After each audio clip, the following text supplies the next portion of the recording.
We need more negativity on this platform. Act more negative. Do you know who Nick Rekieta is? No.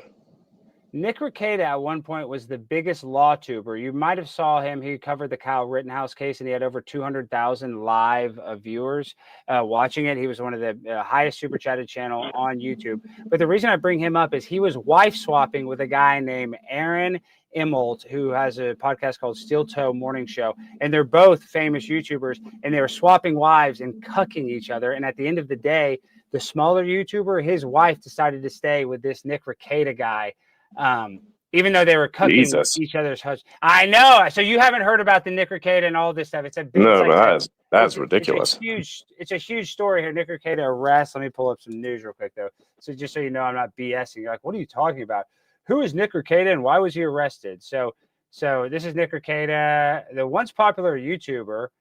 This is what it says. It says the once popular YouTuber and lawyer Nick Rekieta, known for his comedic, informative law content, has been arrested in Iran alongside his wife. The creator faces several charges of possession that come with a possible 25-year sentence, all amidst a lawsuit against another YouTuber and months of purported substance abuse. So what happened was this other YouTuber Nick Rekieta took this other YouTuber's wife, basically. She decided to stay with this Nick guy.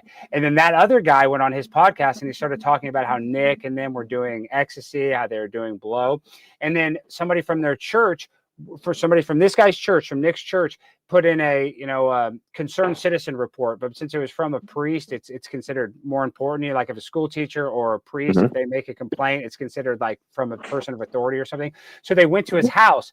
Busted him with 28 grams of cocaine, and his 9-year-old daughter tested positive for cocaine. And then on top of this, that's fucked up. Yeah, that's why I can't believe you haven't heard it. And then Kayla, on top of it, this other guy, Steel Toe Morning Show. Let me try to find a Steel Toe Morning Show. This guy, I can't even spell Morning Show.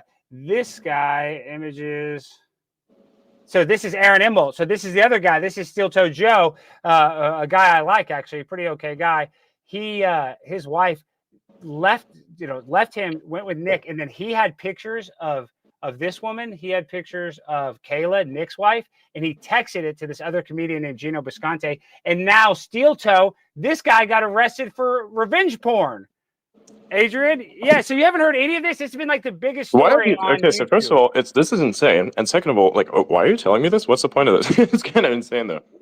Well, you told me about the cuckolding thing, and I'm friends. I like Nick and them. And you just thought you'd bring that up. Okay, gotcha. Okay. It's just a viral story. It's like the most viral story of the year. So I don't know. I missed it. I missed out on it at the time because I kind of didn't want to get myself involved in what was happening in the scene at the time. It was very annoying. It was very noisy. I was like, fuck this shit. I don't want any of that negativity. I don't want to like get into that news feed. I was like specifically more I was more focused on scientific things, and, ironically enough, rockets actually. So I was like looking into that, how they work, and yeah, I was more absorbed with that at the time. That's so cool. Like you said, that's why I know about the Kyle Rittenhouse thing. So I was like, yeah. Well, when I look up and I like space and all this stuff, it is kind of fun to fantasize or research, look into science. All that stuff is fun. But when it really comes down to it, though, I think what brings us most joy is when we're on these platforms and we get positivity. Because for me, if I get 100 positive comments, I always remember the one negative. Is that the same with you, Adrian? Like, in a way, isn't social media evil in the sense that it is a very negative place? It's the other way around for me because I actually like the positivity, and I'll always remember the most positive comment and not even give a shit about the most negative, because I understand that the most negative there is because it's supposed to gain my attention or something. I'm like, yeah, no, I'm not doing that actually. So it's a discipline thing. I don't care. My brain is like a filter for all things that are like negative. That shit just doesn't exist because it's bullshit. Because a lot of that stuff is spam anyways by default. So they're going to put a bunch of stuff there that's designed to piss you off for no reason. And I'm like, I don't fucking care. Hit the like button and be like, hey, yeah. Fuck Doom. Doom fucking sucks.